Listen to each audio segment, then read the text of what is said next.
my question is that Rahane told that the pitch is going to turn like the third test. So India needs to just draw a test match for the World Test Championship. So don't you think that this may again result in a boomerang against India if the ball turns for the England Test play? No, I don't think so. Hi Virat, you were the first one to accept that batting was quite bad from both the teams in the third test. I just wanted to ask, do you think there has been a lot of noise about this particular Ahmedabad pitch, and do you think spinning tracks are unfairly subjected to more criticism as compared to other tracks which actually can be banned? Yeah, I totally believe that. There's always too much noise and too much conversation about spinning tracks. I'm sure that if our media is in a space to contradict those views or present views which say that it is unfair to criticize only spinning tracks, then I think it'll be a balanced conversation. But the unfortunate bit is that everyone sort of plays along with that narrative and just keeps making it a news till the time it's relevant, and then a test match happens. If we win on day 4 or day 5, no one says anything. But if a match finishes in 2 days, everyone pounces on the same issue. It's just becomes an issue to talk about. We lost in New Zealand on day 3 in 36 overs. I'm sure none of our people as well wrote about the pitch. It was all about how India played badly in New Zealand. And none of the pitches were criticized. No one came and saw how much the pitch was doing, how much the ball was moving, and how much grass there was on the pitches. So the reason for our success as a team has been that we haven't cribbed about any pitches that we played on. And we would continue to play like that as a team moving forward as well. And yeah, it is always been the case that spinning tracks come into focus way more. And when the ball seams on a particular pitch and teams get bundled out for 40, 50, 60, no one writes about the pitch. It's always about bad batting. So I think we all need to be very honest with ourselves that what space are we talking from and what's the idea behind continuing this narrative, and what purpose it serves people who keep continuing this conversation, which is quite one-sided. Hi Skipper. Skipper, moving away from the topic of pitch discussion, it was quite fascinating to know that you've hardly given an inch to Jimmy Anderson ever since the 2014 to England. Can you tell us about your preparation that goes against against Jimmy, and what is it that you have done that he's had no success after that against you? Well, obviously he's a world. Yeah. Go on. The other question was, it's been 11 innings. The kind of records that you have set for yourself are pretty high. 2 half centuries in this series, but a big score just around the corner. Answering your first question, I think Jimmy Anderson is a world-class bowler. I probably would have thought way too much into how to handle him in England in 2014. I think from then onwards, I've treated every bowler as someone who's running in with the ball, and I just need to play the ball, not the bowler. Having said that, he's gotten quite close to dismissing me a few times since then as well. Even in the last tour of England, a couple of catches were dropped. Even last game, a catch was dropped. So I could have been out a couple of more times to him. But that doesn't make anyone a bunny. Again, these are conversations which are quite one-sided. I've seen batters who are dismissed by other bowlers way too much. But it just becomes a conversation for people when they plot me and Jimmy against each other. We obviously have a lot of respect for each other's skill sets, and it's always great to come up against world-class bowlers, and he's surely one of them. Playing for so long, and without that much skill and commitment, you can't play for that long. So you always have to be at the top of your game when facing him, and I've just continued to do that. It's just been so that in the last few games that we played, he hasn't dismissed me, but that doesn't mean that he's not a potent bowler or he's not his skill is not good enough anymore.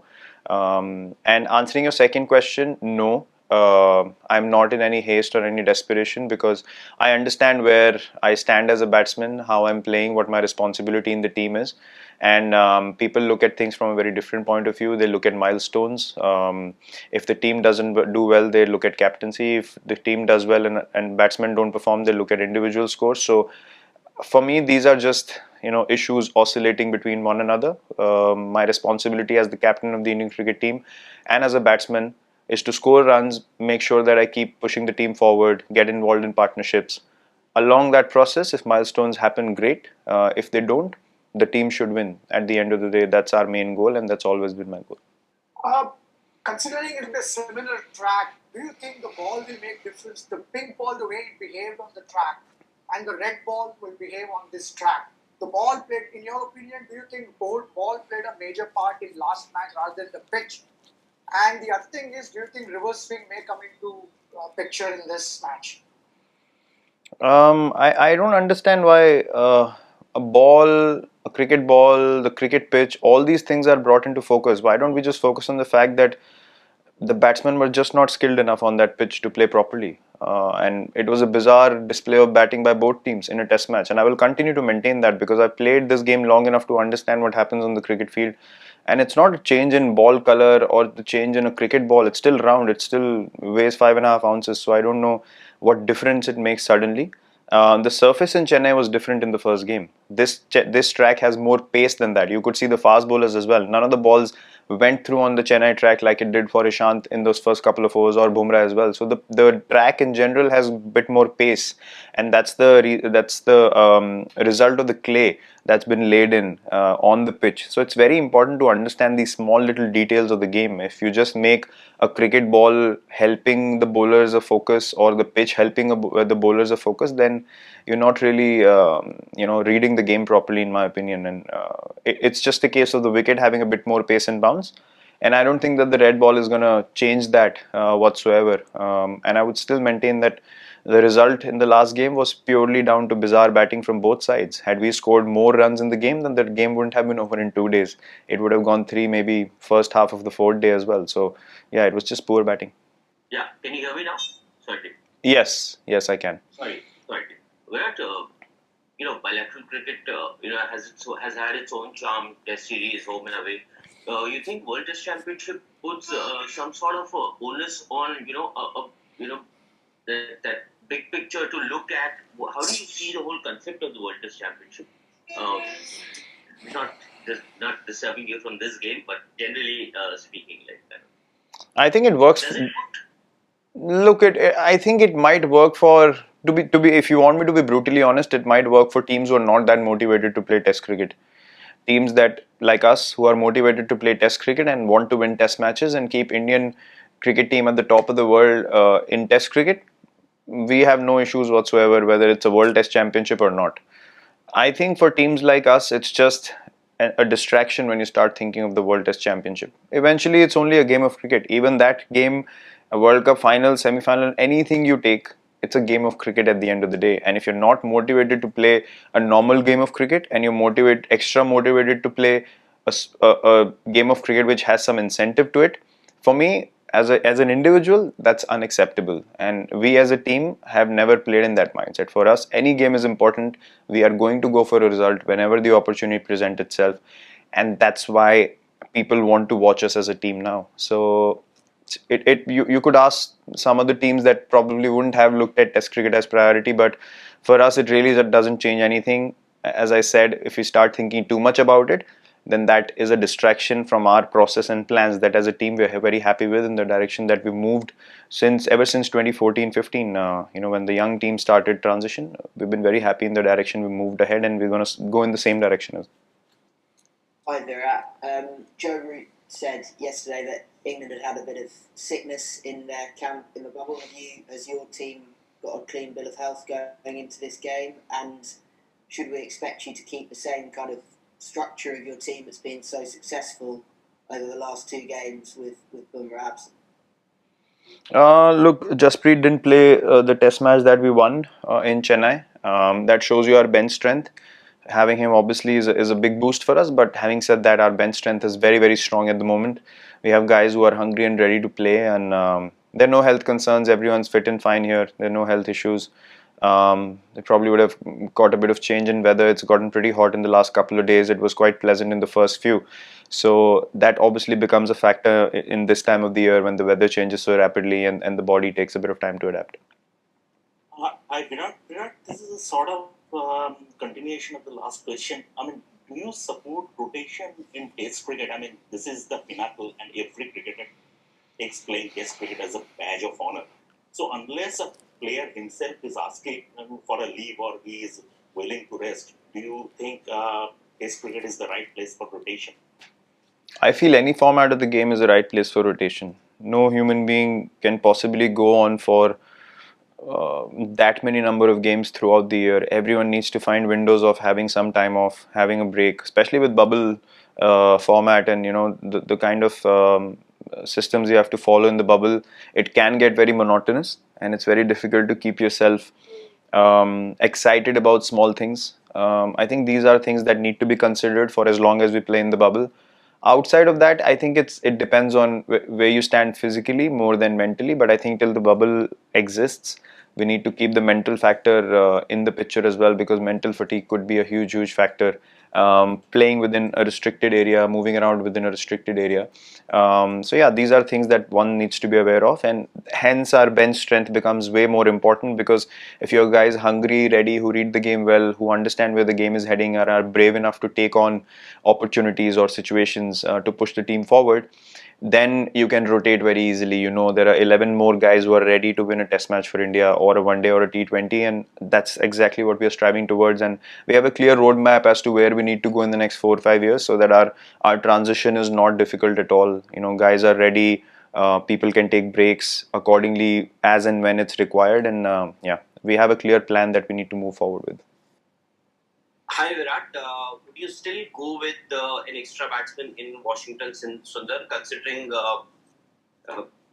Akshar Patel can bat as well, and or Kuldeep Yadav does find a place in this team? And secondly, Virat as a captain, as Kuldeep Yadav's captain, has he fallen down the pecking order? Has he lost confidence, or is it skill that you've noticed over the last couple of years? There's no issues with skill. There is no issues with headspace. His game is absolutely precise, bowling better than he's ever bowled before. Combinations. We need to make sure that we cover all facets of the game, and we have our strongest balanced squad on the park. See, if a Jadeja is playing and you're talking about the third spinner, then a Kuldeep comes into the picture way more, because of Jadeja's experience with the bat and the number of times he's done the job for the team. Right now, we're going in with Ash. Washi's playing, Akshar's playing. Washi's is scored a few runs. Akshar is relatively new to Test cricket, so yes, they can contribute with the bat, but it's not the same experience as a Jadeja. So your combination becomes very different. When a Jadeja comes in, you're assured that he's responsible. He's going to do the job for the team, and he knows that he's done it again and again and again. So that you can play a Kuldeep who's primarily a wrist spinning bowler. But yeah, it's all about combinations, and if people are not good enough, they won't be part of Team India. It's as simple as that. He's a very skillful bowler, and he'll always be in consideration to play whatever game is in front of us, purely because of what he brings with the ball. Very skilled, and yeah, his game is as good as it's ever been. Hi Virat, coming back to Adam, just continuing with the combination, have you finalized the 12? Can you give us an idea as such? And sorry to come back to the pitch thing, but purely from a fan's perspective globally, do you think this, in general, home teams extracting undue advantage, do you think it's time for the Test cricket community as such to have a relook at it, to try and make the games more even as such? It will be lovely if you ask us this question on an England, New Zealand, Australia tour, not when you've seen 2 turning pitches in India. So that question for me is irrelevant at this point of time. Combination, we will have a look at the pitch again tomorrow, and we have a certain set idea of what we want to go with. Bumrah obviously is not available, so we'll just have to see what we want to go in with, and there won't be many changes to the last 11 that played. Most probably the similar kind of combination. Yeah, Virat, Jiteshwar has been a brilliant performer over the last 2 Australia tours, man of the series in 2019. This time also played some really good innings to help India win the series, historic series. But there's been a trend that we've noticed that every time he's come over from the last Australia tour, over the last time, twice in 2019 and 2021, he's had his struggles against left-arm spin. In Ranji Trophy final in 2019. Aditya Savate got him out twice for a combined score of 1, and he faced 16 deliveries. He looked a little bit uncomfortable. And this time also, he started off very well, but lost him. dismissed. Yeah, hello. Yeah, I lost you at. Sorry. He started very well. I lost you after that. Yeah. No, sorry. So this time also, you understood the question. Like this time also, last 4 innings, he's been dismissed by that Jack Leach 3 times out of four. Out of the last 4 innings. Do you think it's just a mere coincidence that he is finding it difficult against left arm spin, or there has been something that people have noticed? Uh, I don't know what the crux of the question is. No, The my question was basically that he's performed very well in Australia, but every time he's come, I mean, over the last last two occasions, 2019 and 2021, he immediately after coming back from such good innings, he struggled a little bit against left arm spin. Whether it was Ranji Trophy final in 2019, Aditya Sarvate got him out twice. And this time also. So okay. I understood your question. I think he was saying that one of the reasons why they were successful was because they were able to cut the ability of his to. I mean, he has the ability to cut down on spin stepping out. So that is one of the reasons why they succeeded for against him with Vidarbha. So do you think that he's got some? I mean, he's been marked out, or do you think it's just a mere coincidence? Look, Cheteshwar Pujara himself first and foremost knows the things that he needs to improve on. The technicalities of the game, and the batting coach is here, you can probably speak to him more about how Cheteshwar's game is forming up against left arm spin and all that. The fact of the matter is, till about 4 years ago, he was criticized for not scoring away from home. He was only a home track bully and only scored in India. Now he's performing for you everywhere outside of India. And a few innings where every batsman has struggled, barring maybe Rohit, and couple of innings from Ash played well, Jinx got a 50, I got couple. It's not been easy. So if you now start criticizing his game at home, then I don't think that's fair on him. He's a world-class performer, has been for us for a long period of time. And I will keep saying this again and again, along with Jinx, Pujara is our most important test player. He will continue to be so. Every cricketer, every batsman faces some sort of challenges in terms of a couple of areas where they might find a bit of need for improvement. That happens to all of us constantly, and he's a very responsible guy who will first and foremost go into the nets, bats more than anyone else to iron out his flaws, and I'm sure that he'll keep solidifying his game moving forward. But there is absolutely no concern whatsoever when it comes to Cheteshwar Pujara.